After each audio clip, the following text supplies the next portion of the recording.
परम मंगलमय परात्पर नंद नंदन आनंद कंद सच्चिदानंद स्वरूप अखिल कोटी ब्रह्मांड नायक भगवान श्री कृष्ण परमात्मा यांची वाङ्मयी प्रतिमा श्रीमद भागवत महापुराण दिव्य आणि अलौकिक अशी ही भागवत सरिता भगवत कथा आपल्या या आसराची वाडी या गावामध्ये चालू आहे आणि आज आपल्या कथेचा कितवा दिवस आहे? तिसरा दिवस आहे.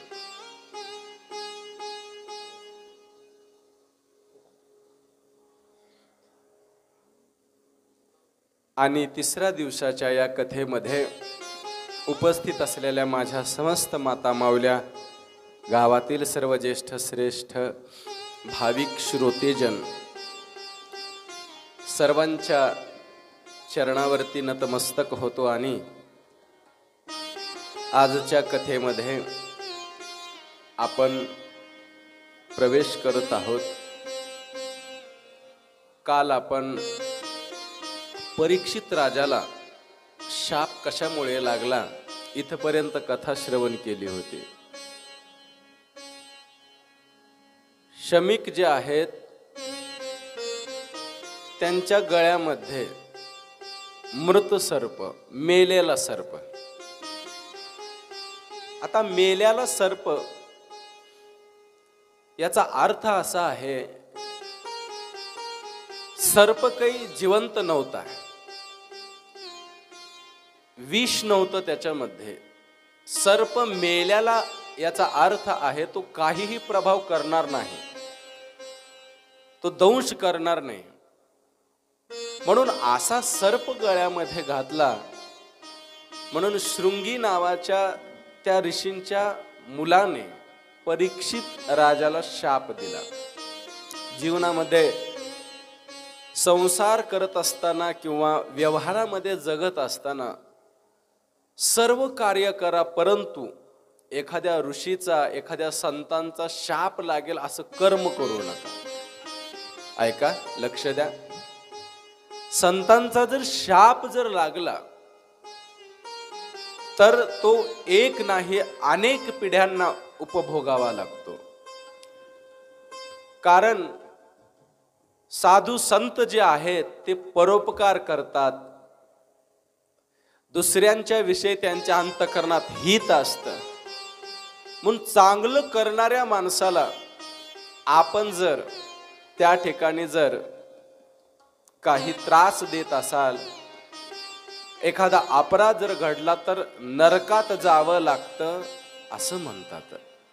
तुका म्हणे सत्य कर्मा व्हावे साह्य, घातलिया भय नरका जाणे.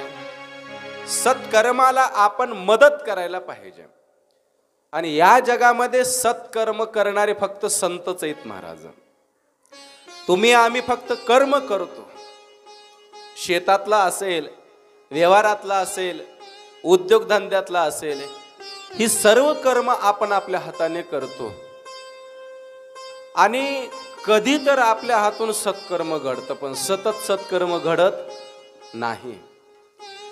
पण अहोरात्र संत सत्कर्मच करतात महाराज. म्हणून परोपकार करणाऱ्या संतांना त्यांच्या कर्मामध्ये बाधा येऊ नये, त्यांचा आपल्याला शाप लागू नये, म्हणून आपण संतांचा अपराध करू नये. संतांची उलट सेवा करावी, साधूंची सेवा करावी.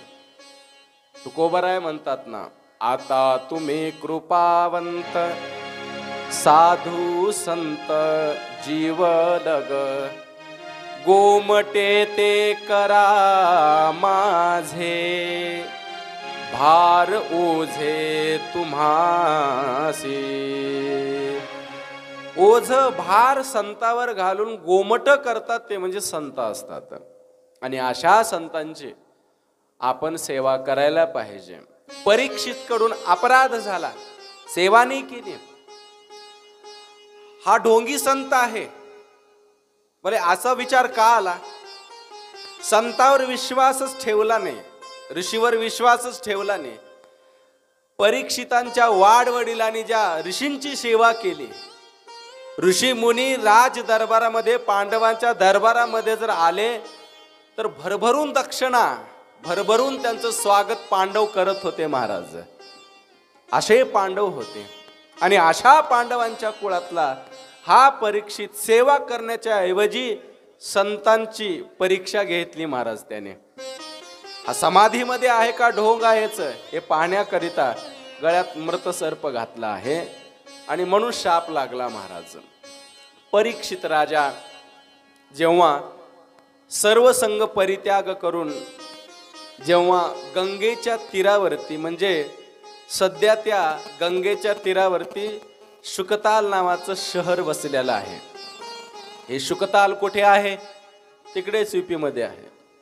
आणि त्या गंगेच्या तीरावरती परीक्षित राजा प्रायोपवेशामध्ये, म्हणजे आता संन्यास घेतला, घर दार पत्नी मुलं ऐश्वर्य संपत्ती सर्व त्याग करून परीक्षित जो आहे त्या ठिकाणी आले. आल्याच्या नंतर अनेक ऋषी लोक बसलेले होते महाराज. राजा आलेला आहे. एखादा आमदार जर गावात आला तर किती लोक जमा होतात सांगा? मंत्री जर आला तर किती लोक जमा होतात? आणि मुख्यमंत्री आल्यावर तर किती लोक जमा होतात? जिल्ह्याच्या ठिकाणी मुख्यमंत्री आला तर सगळा जिल्हा तिथे जातो महाराज. सभेला म्हणा, कशाला म्हणा, पाहायला म्हणा. एक मुख्यमंत्री आला तर एवढे लोक जातात. परीक्षित राजा मुख्यमंत्री नव्हता, परीक्षित राजा तर चक्रवर्ती सम्राट होता महाराज. आणि असा परीक्षित आला आहे म्हणून अनेक अनेक ऋषी लोक तिथे आले. राजा आलेला आहे. आणि वास्तविकता अशी आहे, जोपर्यंत राजा राज दरबारात होता तोपर्यंत एकही ऋषी त्याच्याकडे गेला नाही. पण राजाने जेव्हा त्याग केला तेव्हा अनेक ऋषी त्याच्याकडे गेले महाराज. याचा अर्थ काय? भारतीय संस्कृती ही भोग प्रधान नाही, ती त्याग प्रधान आहे महाराज. तुम्ही जेवढा मोठा त्याग कराल तेवढे ज्ञानी माणसं, ऋषी लोक जे आहेत ते तुमचा स्वीकार करतात, तुमच्या जवळ येतात. परीक्षितला त्या ठिकाणी पाहिलं ऋषी लोकांनी. कुणाच्या जटा वाढलेल्या आहेत, कोणी नुसतं झाडाला उलट टांगून तपश्चर्या करणारे काही ऋषी होते. काही ऋषी नुसतं झाडाचे पानं खाऊन तपश्चर्या करणारे होते. कुणाला वेद पाठ होते, कुणाला शास्त्र मुखोद्गत होते. असे अनेक अनेक ऋषी साधन संपन्न असणारे परीक्षितच्या जवळ बसतात. परीक्षित बसलेला आहे आणि परीक्षितने सर्वांना नमस्कार केला. आणि परीक्षित विचारतात की आजपासून 7व्या दिवशी मला काळ घेऊन जाण्याकरता येणार आहे, मी मरणार आहे आणि तक्षक मला दंश करणार आहे, चावणार आहे. आणि माझा उद्धार कसा होईल ते सांगा. माझी अधोगती न झाली पाहिजे. कारण असं आल्याला जे मरण आहे ते अधोगतीला नेतं. ऋषीचा शाप लागलेला आहे आणि सत्य होतो तो शाप काही असत्य नाही आहे. काही सांगा, कोणती साधना करायला मी तयार आहे, 7व्या दिवशी माझा उद्धार झाला पाहिजे. परीक्षित जेव्हा विचारतात त्यावेळेस अनेक ऋषी लोक आहेत ना चर्चा करायला लागले. म्हणायला लागले, राजन अरे 1000 वर्ष झालं मी तप करतोय, मला आणखीन मुक्ती मिळाली नाही आणि आजपासून 7व्या दिवशी तुला कशी मुक्ती मिळेल?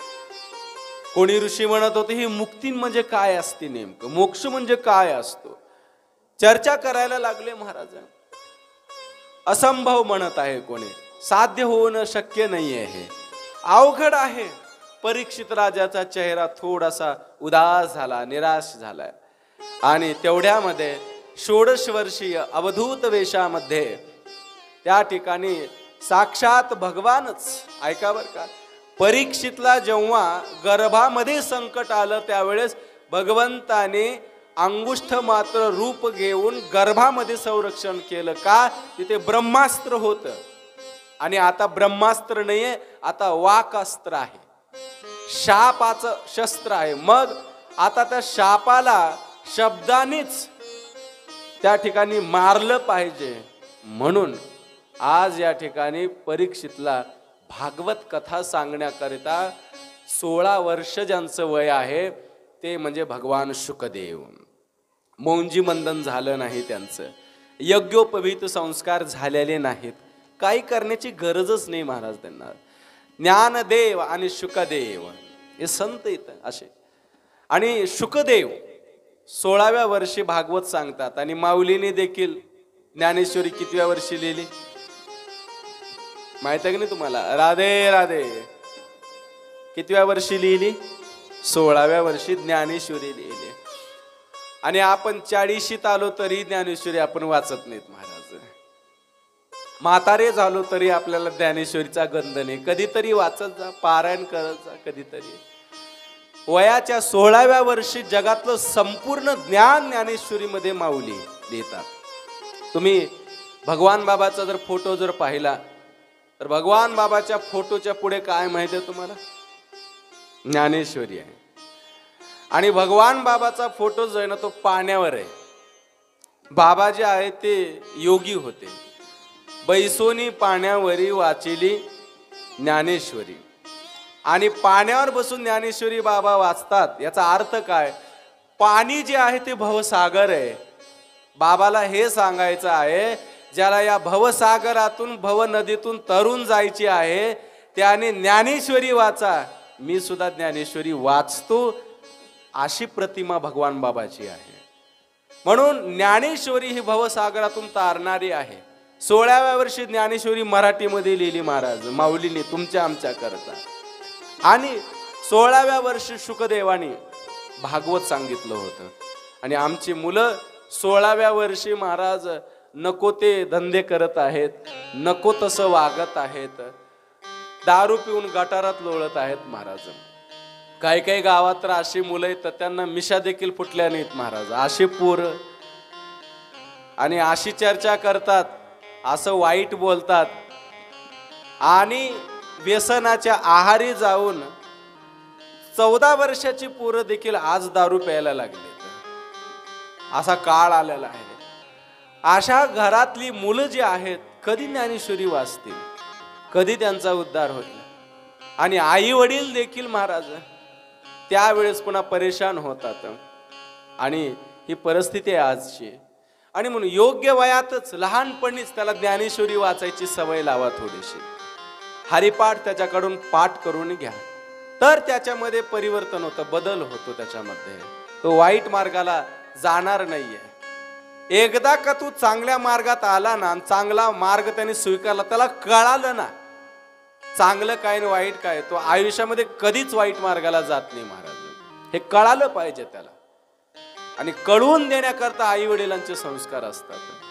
नाहीतर आई वडील जर त्या ठिकाणी उग म्हणत असतील, आणखीन त्याला प्रेरित करत असतील, तर परिवर्तन होत नाही महाराज. असतं तसं. आणि म्हणून आपल्या जीवनामध्ये वर्ष जे असते 16वं जे वर्ष असतं ना, त्या मुलांचं मुलींचं फार महत्वाचं असतं. ते योग्य वय, त्या वयामध्ये ज्ञानेश्वरी वाचा, श्रवण करा, चांगलं ऐका, मग बदल होतो महाराज. एकदा मूर्ती घडली ना, घडल्याच्या नंतर पुन्हा त्याच्यामध्ये बदल करता येत नाहीये. पण चिखल आहे, ओला आहे, तोपर्यंतच त्याला आपण आकार देऊ शकतो. आणि एकदा तुमच्या हातातनं जर ती मुलं मुली जर गेले, संस्कार लावण्याच्या ऐवजी तुमच्या हातातून गेले, पुन्हा मात्र ते वाटेवर येत नाहीत. म्हणून योग्य संस्कार ही काळाची गरज आहे महाराज. आणि म्हणून आतापर्यंत जेवढी काही मोठी माणसं झाली, ही 16व्या वर्षीच त्यांनी क्रांती केलेली आहे. शुकदेवांनी 16व्या वर्षी भागवत सांगितलं.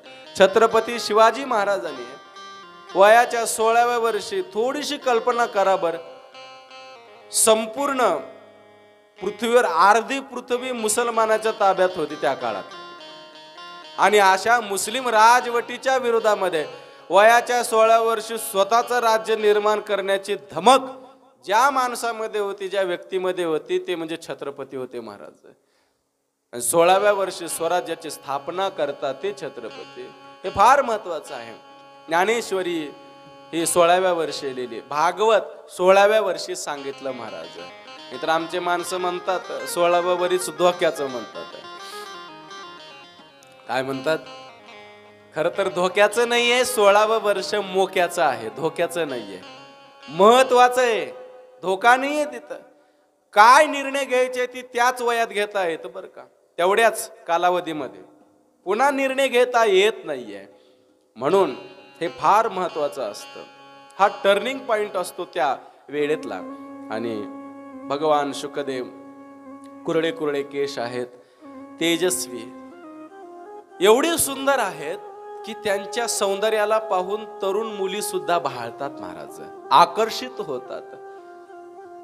सौंदर्य आवडतं आणि त्या मुली मोहापन्न होतात आणि मनातल्या मनात विचार येतो त्यांच्या की मला हे असा पती असला पाहिजे, म्हणून मोहित होऊन त्याच्या पाठीमागे पळत आहेत काही मुली. काही गावातली लहान लहान मुलं आहेत ना, कोणीतरी अवधूत वेशातला नागा बाबा आला म्हणून खडे मारत आहेत महाराज. वेडा आहे म्हणून खडे मारायला लागले. पण शुकदेवाला काहीच घेणं देणं नाहीये. कुणी खडे मारत आहेत म्हणून त्यांना शाप ही देत नाहीत आणि कुणी मोहित होत आहेत म्हणून त्यांच्याही जवळ जात नाहीत महाराज. सर्व त्याग केलेले शुकदेव. आणि असे शुकदेव जेव्हा परीक्षित राजाच्या दिशेने येत होते, अनेक ऋषी लोक होते, ते आसनावरून उठून उभा राहिले. परीक्षित राजाला आश्चर्य वाटलं, या 16 वर्षाच्या मुलाकरता हजार हजार वर्षाचे ऋषी लोक उभा राहतात. याचा अर्थ येणारा कोणी सामान्य नाहीये, तो असामान्य आहे, महात्मा आहे, ज्ञानी कोणीतरी आहे. म्हणून परीक्षित देखील उठून उभा राहतात आणि सर्वजण महाराज भगवान शुकदेवांना पाहून जय जयकार करायला लागले. महाराज बोलिये शुकदेव भगवान की जय. जय जयकार ऋषी लोक करत होते महाराज. शुकदेव आले.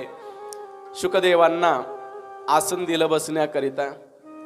आणि संतांचे पाय ज्याच्या घरात येतात ना, त्या घराची बाधाही जाते महाराज. राजाकडे आज साक्षात भगवान आले आहेत. ऐका, वर्षातनं एकदा तरी आपल्या घरामध्ये एखाद्या महात्म्याला घेऊन जात जा. ग्रह बाधा जी आहे ना ती कमी होते. पण तसा तो महात्मा त्यागी, महात्मा तसा अधिकारी असला पाहिजे. आणि अशा संतांच्या चरणाचं प्रक्षालन करून पाय धुवून जे तीर्थ आहे ते तीर्थ आपल्या अंगावरती शिंपडतात परीक्षित. गंगेचं शुद्ध जल पाणी आणि चरण धुतात आणि पाद्य पूजा केल्याच्या नंतर षोडशोपचार पूजा केली. गळ्यामध्ये माला वगैरे घातली, हार घातला आणि परीक्षित राजा हात जोडतात आणि शुकदेवांना म्हणतात, महाराज मी 7व्या दिवशी जाणार आहे आणि माझा उद्धार कसा होईल. त्यावेळेस परीक्षितला शुकदेव म्हणतात, अरे राजन तू भाग्यवान आहेस. आता भाग्यवान कसा? जगातला पहिला व्यक्ती आहेस की तुला तुझा मृत्यू माहिती आहे. लक्ष द्या बरं का. कुणाला मृत्यू माहिती आहे का? कुणाचा तरी कधीच माहिती नाहीये. पण जर तू 3ऱ्या दिवशी जर गेलास तर ऋषीचा शाप खोटा होईल. 4थ्या दिवशी जर गेलास, काळ जर आला 4थ्या दिवशी, तर त्या ऋषीचा शाप जो आहे तो खोटा होईल. म्हणजे 7 दिवस तुला माहिती आहे की आपल्याला काळ घेऊन जाण्याकरता येणारच नाहीये, अशक्य आहे. आणि पहिला व्यक्ती आहेस, तुला तुझा मृत्यू माहिती आहे, मरण माहिती आहे महाराज. आणि म्हणून मृत्यू कधी विचारून येत नाही महाराज. आणि माणसाचा असा आहे, तुम्ही आम्ही आहे ना, सगळ्यात जास्त घाबरतो ते मृत्यूलाच घाबरतो. एखाद्या माणसाच्या पाठीमागे वाघ लागला, मला सांगा तो वाघ लागला म्हणून घाबरतो पाठीमागे का वाघ मारेल म्हणून घाबरतो? कळलं का नाही? वाघ आपल्याला खाईल, फाडेल. आणि भीती ती असते त्या मृत्यूची असते, मी मरणार. सर्पदंश जर झाला एखाद्या माणसाला तर सर्पाची भीती नाही आहे, भीती आहे ती मृत्यूची भीती आहे प्रत्येकाला. आणि प्रत्येक जण घाबरतो महाराज. आणि आमच्या ज्ञानोबा रायणी तर ज्ञानेश्वरीमध्ये फार सुंदर सांगितलंय महाराज, मृत्यू एक अशी घटना आहे ती ब्रह्मदेवाला देखील टाळता आली नाही. ब्रह्मदेवाला देखील आमच्या साधू संतांनी असा फार सुंदर सुंदर विवेचन केलेलं आहे. एक छोटंसं एक हिंदी भजन घेऊता, फार सुंदर असं ते भजन आहे. महाराज हे किरायाचं घर आहे आणि या किरायाच्या घरामध्ये किरायेदार तोपर्यंतच राहतो की जोपर्यंत मालक त्याला राहा म्हणतो. बरोबर आहे का नाही? ज्या दिवशी मालकाच्या मनात आलं किरायेदाराला काढायचंय, त्या दिवशी किरायेदाराला त्याचं घर सोडावंच लागतं. तसं तुम्हाला आम्हाला देखील हे शरीर 100 वर्षाकरता किरायाने मिळालेलं आहे. 100 वर्षानंतर आपल्याला देखील हे किरायाचं घर सोडावंच लागतं. परीक्षितला शुकदेव म्हणतात, राजन घाबरू नकोस, मृत्यूला घाबरू नकोस. मृत्यू हा अटळ आहे, प्रत्येकाला त्या ठिकाणी घेऊन जातो. परंतु राजन तुझ्याकडे 7 दिवस ते काही कमी नाहीत, फार झाले 7 दिवस. अरे 1 तास उरला खटवांगरायासी, भाग्यदशा कशी प्राप्त झाली, भाग्यदशा कैसी प्राप्त झाली. त्या खटवांगाजवळ तर 1 तास उरला होता तरी त्याचा उद्धार झाला. तुझ्याकडे तर 7 दिवस आहेत. याच्या पुढे शुकदेव बोलले, महाराज परीक्षित, अरे तुझ्याकडे 1 मिनिट जरी शिल्लक राहिला असता आणि मी पळत पळत येऊन तुझ्या कानामध्ये मी हरे राम हरे राम हरे राम हा जो मंत्र आहे एकदा जरी म्हटला असता ना तरी देखील तुझा उद्धार झाला असता, एवढा माझा अधिकार आहे. शुकदेव म्हणतात, घाबरू नकोस तू, धीर दिला अगोदर. महाराज जो घाबरतो ना त्याला अगोदर धीर द्यायला पाहिजे. शुकदेव धीर देतात अगोदर. परीक्षित हात जोडतात आणि मग 2 प्रश्न विचारतात. म्हणले, महाराज माझं भाग्य आहे, भाग्याचा उदय तेह जोडी संत पाय, येथोनी अनुठवू माथा मरणा वाचूनी सर्वथा. माझं भाग्य आहे, तुम्ही आलात, माझ्या 2 प्रश्नाचं उत्तर द्या. लक्ष द्या आता बरं का. परीक्षितने काय प्रश्न विचारला माहिती आहे? प्रश्न हा विचारला नाहीये की मी मरणार आहे, मला एखादी जडीबुटी सांगा, एखादा असा वैद्य सांगा, एखादा मंत्र सांगा, तंत्र काहीतरी सांगा की मी जिवंत राहायला पाहिजे, असा एखादा मार्ग सांगा. असं विचारलं नाही परीक्षितने. महाराज महात्मा ज्ञानी आहे, ते देखील राजा देखील महाराज. आणि परीक्षित म्हणतात, महाराज 2 प्रश्न आहेत. पहिला प्रश्न विचारला की भजन जे आहे ते कसं करावं आणि भजन कोणाचं करावं. कोणाचंही भजन केल्याने उद्धार होत नाही. आणि कसं करावं भजन, ते भजन जे आहे ते भावपूर्ण श्रद्धेनं युक्त असणारं भजन करायला पाहिजे. पण कोणाचं करावं तेच सांगा.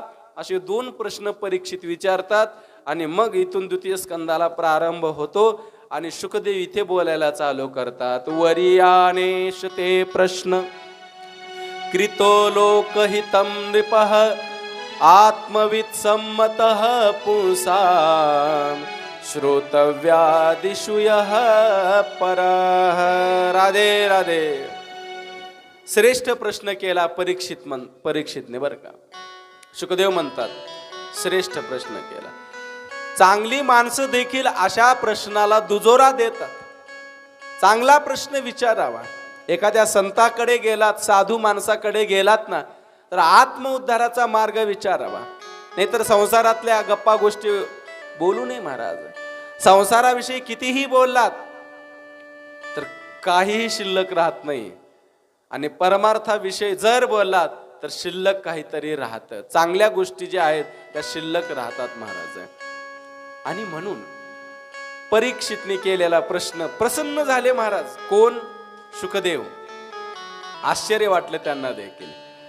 आणि म्हणतात की हे राजन, धन्य आहेस तू हा प्रश्न केला.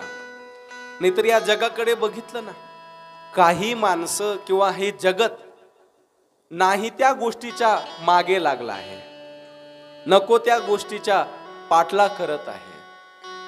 आपला उद्धार करून घेतला पाहिजे हेही त्यांना कळत नाही. देवाने शरीर कशाला दिले हेही त्यांना कळत नाही महाराज. काही माणसं असे असतात जन्माला येतात आणि जसे जन्माला आले तसेच मरूनही जातात महाराज. जीवनामध्ये काही मिळवलं नाहीये, काहीच प्राप्त केलं नाहीये. पशुसारखे जगले, पशुसारखे खाल्लं पिलं आणि पशुसारखे एका दिवशी मेले महाराज. असे माणसं असतात ते. देव धर्म सांदी पडिले सकळ, विषयी गोंधळ गाजतसे. ल्यावे खावे बरे असावे सदैव, हेची करती हाव संसारिक. संसारिक माणसं याचाच हव्यास करत बसतात महाराज. ल्यावे खावे बरे असावे सदैव. त्यांना चिंता कशाचीच नसते, मृत्यूची चिंता नसते, आपण मरणार आहोत हेही त्यांच्या ध्यानात नसतं महाराज. खरं तर असं आहे, माणसाला असं वाटतंय की मी मरणारच नाहीये. शेजारचा गेला, गल्लीतला गेला, जवळचा कुणी नातलगातला गेला ना, तेवढ्या पुरतं माणसाला थोडंसं स्मशान वैराग्य येतं. बघा बरं, माणसं स्मशानात गेले ना चर्चा करतात, काही खरं नाही बोले, का काही खरं नाही, एवढा चांगला होता माणूस, झटका आला आणि गेला. काही खरं नाही संसाराचं. कोणासाठी एवढा राब राब राबला, दिवसाची रात्र केली, रात्रीचा दिवस केला, पळाला पळाला आयुष्यामध्ये, सगळंच टाकून गेला म्हणतो आपण, सगळं सोडून गेला. तेवढ्या पुरतं आपलं स्मशान वैराग्य आपल्याला येतं आणि त्या स्मशानातून बाहेर आलं, घरी आल्या आल्या आंघोळ केली की सगळं आपली मृत्यूची जाण, मृत्यू आपण विसरतो महाराज. दुसरा मेलाय पण मी मरणार नाही असं वाटतं आपल्याला. आणि हे खरं सत्य. संत जे आहेत ना त्यांच्या नजरेपुढे मृत्यू असतो महाराज, मरण त्यांना प्रत्यक्ष दिसतं. आणि ज्या माणसाला मृत्यूची जाण होते ना अशी माणसं सावध राहतात महाराज, बेसावध नसतात. ते कर्म करतात, सगळ्या गोष्टी करतात, परंतु सावधानतेने करतात. सावध झालो सावध झालो हरीच्या आलो जागरणा, जेथे वैष्णवांचे भार जय जयकार गरजतसे. ऐका बर का, गळ्यात माळ का घालायचे, कथा का श्रवण करायचे, भजन कीर्तन या गोष्टी का करायच्या? हे मनोरंजनाचं साधन नाही आहे, हा विरंगुळा नाही आहे. हे आहे ना तुम्हाला मृत्यूची जाण व्हावी याच्याकरता साधू संतांनी सांगितलं महाराज. कधी जर काकडा जर ऐकलं ना, काकडा, काही माणसाला आम्ही म्हणतो तुम्हाला काकडा येतो का, ते म्हणले काकडा आमचा 36चा आकडा म्हणतात. काकडा 36चा आकडा असतो त्यांचा, आणि सदा वाकडाच माणूस. मग हा काकडा वाचा कधी, ऐका तरी, वाचायला येत नसेल तर ऐका तरी महाराज. त्या काकड्यातले अभंग बघा कसे आहेत.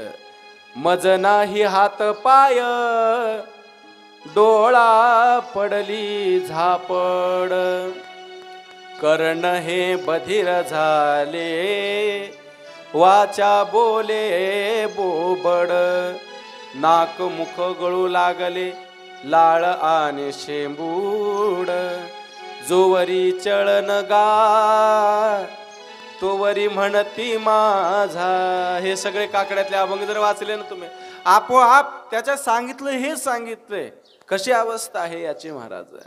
जोपर्यंत अन्नाचं अन्न चालू आहे तोपर्यंत सगळे अण्णा अण्णा म्हणतात महाराज. अन्नाचं अन्न बंद झालं की अन्नाला अन्नही घरात दिलं जात नाही वेळेवर.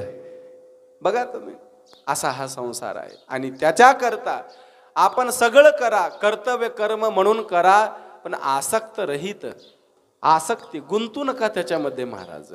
संसार सगळ्यांनी केला, प्रपंच सगळ्यांनी केला, पण जसं एखादं कमळ पाण्यामध्ये राहून, तलावात राहून त्याच्यापासून अलिप्त असं, त्या पद्धतीने आपण संसार करायला पाहिजे. साधू संतांनी केला पण अशा पद्धतीने केला. आणि म्हणून सावध असतात संत, कारण त्यांना मृत्यूची जाण असते. आणि ही मृत्यूची जाण माणसाला नाही महाराज. निद्रया ह्रियते नक्तम. रात्र जी आहे, शुकदेव म्हणतात राजन जगाकडे बघितलं तर त्यांची रात्र झोपे चालली आहे माणसाची महाराज. नेले रात्री नेते अर्धे बालपण जरा व्याधी काय शिल्लक राहतं माणसाकडे सांगा? अर्ध आयुष्य झोपेत गेलं. आणि जे जागीपणात आपलं जे आयुष्य आहे त्या जागी अवस्थेमध्ये आपण किती काम करतो, खाण्यात पिण्यामध्ये इकडे तिकडे कामामध्ये आपला किती वेळ निघून जातो. एवढा वेळ निघून जातो की आपल्याला त्या ठिकाणी वेळच मिळत नाही महाराज. भजन करण्याकरता, आत्मउद्धार करण्याकरता वेळच मिळत नाही आपल्याला. काही काही माणसं तर रात्री झोपतात आणि दिवसाही झोपतात महाराज. आणि कथेमध्ये तर नाही का, राधे राधे. माझ्यासोबत कीर्तनाला एकदा मी माणसाला एका घेऊन गेलो, कधीच कीर्तनाला न येणारा होता. चांगला गडगंजू श्रीमंत घराण्यातला माणूस होता आणि रिटायरमेंट झालेली होता आणि रिटायरमेंट मिळालेली होती म्हणून आता जरा मुक्तही झाला होता. त्याला सांगितलं चला कीर्तनाला, माझ्यासोबत कीर्तनाला त्याला घेऊन गेलो. कीर्तनात गेल्याच्या नंतर आता माझ्यासोबतच आलेले कीर्तनात माझ्याच पुढे बसले होते आणि बसल्याच्या नंतर मोठा माणूस कीर्तन चालू झाल्या महाराज जी अशी झोप लागली त्यांना. आता माझाच माणूस माझ्यासोबतच आलेला, आपण तरी काय म्हणावं त्यांना. आख कीर्तन झालं, काही जाग काही आली नाहीये. मग मीच उठवलं, चला म्हटलं आता झालं कीर्तन. उठवलं, गाडीत बसवलं, आम्ही निघालो. आणि मग त्यांनी मला बोलायला लागला. मला म्हटला महाराज म्हणजे फार चांगलं वाटलं. मी म्हणलं कीर्तन ऐकलं का तुम्ही? म्हणजे कीर्तन ऐकलं, पण कसं ऐकलं ते आम्हालाही कळालं. पण महाराज खरं सांगतो मला आज कळालं म्हणले लोक एवढे कीर्तनाला का जातात ते. म्हणजे अहो घरी मला एअर कंडिशन रूम आहे, 50,000ची स्प्रिंगची गादी आहे महाराज झोपायला. आणि अशी गादी एअर कंडिशन रूम असून देखील मला त्या रूम मध्ये आणि त्या गादीवर कधीच अशी झोप लागली नाही महाराज. एवढी चांगली झोप कीर्तनात लागते मला माहिती नव्हतं. आणि मग रोज मला घरी झोपेची वाट बघावी लागते. इकडून कारेपुराकडून तरी येईल झोप म्हणतो, रेणापुराकडून तरी येईल झोप, पण झोप काही येत नाहीये. कंटाळून महाराज मला झोपेची गोळी घ्यावी लागते. गोळी घेतल्याच्या नंतर पुन्हा झोप लागते, अशी माझी अवस्था. पण कीर्तनात आल्या आल्या अशी झोप लागली की मला कळालंच नाहीये. त्यावेळेस मग मलाही थोडंसं हसू आलं आणि मग मी त्यांना सांगितलं, मग मी तुमच्या गोळ्याचे पैसे वाचवले का नाही झोपेच्या गोळ्याच्या, ते काढा म्हणलं 100 रुपये. आता ज्या 100 रुपयाच्या तुम्ही झोपेच्या गोळ्या घेणार होतात त्या गोळ्याचे पैसे आता रोज मी तुमचे वाचवणार आहे, माझ्यासोबत येत जा कीर्तनाला. असं म्हटल्याच्या नंतर महाराज तोही थोडासा हसला. ऐका, हे मी नाही, तुकोबरायाचं गाथ्यात आलेलं प्रमाण आहे. कथा काळी निद्रा लागे. कथा जिथे असते ना तिथे निद्रा लागते माणसाला. दिवसाही झोपतात, रात्रीही झोपतात. झोपीमध्ये माणसाचा काळ जातो. अहो काही काही तर असे माणसं असतात बरं का, एसटी महामंडळाच्या गाडीत बसतात. आता एसटी महामंडळाच्या गाड्या काही एवढ्या लक्झरी टाईप नसतात. गावापासून 2 किलोमीटर अंतरावर लांब असताना तिचा आवाज येतो महाराज गावापर्यंत. अशी गाडी, अशा भंगार गाडीत बसलेला माणूस तिकीट घेतलं गावचं आणि ती एसटी दुसऱ्याच्या गावात जाते, पण तरी झोपीतून उठत नाहीत. एसटी मध्ये झोप लागते महाराज त्यांना. होतात असे प्रकरण. पुन्हा कंडक्टरशी भांडतात, माझं गाव आल्याच्या नंतर मला उठवायचं का. दिवसाही झोपतात, रात्री झोपतात, झोपीतच काही माणसं महाराज. आणि म्हणून काळ जो आहे तो असा निघून जातो, माणसाला काहीही शिल्लक राहत नाही. आत्मोद्धाराकरिता निद्रया ह्रियते नक्तम व्यवायेनेचे वावयः. व्यवसाय करण्यामध्ये दिवस रात्र आपला निघून चाललाय आणि आपण एकदा म्हातारे झालो की मग मात्र आपल्याला थोडंसं कळायला लागतं महाराज. म्हणून तुम्ही बघा, वृद्ध माणसापाशी बसलात ना, एखाद्या रिटायरमेंट ज्याने घेतले अशा माणसाच्या जवळ बसलात ना, तो कीर्तनकारासारखंच बोलतो महाराज. जे कीर्तनात बोलतात ना कीर्तनकार, तेच बोलतात सगळेजण. काही खरं नाही. म्हणजे काय म्हणले, पोरग सांभाळायला तयार नाही, सून जेवायला देत नाही, असं तसं कोणासाठी केलं म्हणतात. एवढं काही नाहीये, काही सत्य नाही संसारामध्ये. वैरागी येतं, पण कधी येतं? उतर वयामध्ये येतं महाराज, उतरत्या वयात वैरागी येतं. आणि म्हणून जरा अवस्थेमध्ये असा काळ निघून गेला, पण त्यावेळेस काही उपयोग नसतो महाराज. तर ना भाग्यवंत नटे हरी कीर्तनात. म्हणून तरुणपणातच माणसाने चांगल्या गोष्टी करावेत महाराज. लग्नाच्या दिवशी पारावर आलेला, त्याच्यानंतर म्हातारपणीच पारावर आला महाराज. पुन्हा कधी पाराचं दार त्यांनी चढलं नाही, पायरी चढली नाहीये, काही उपयोग नाही.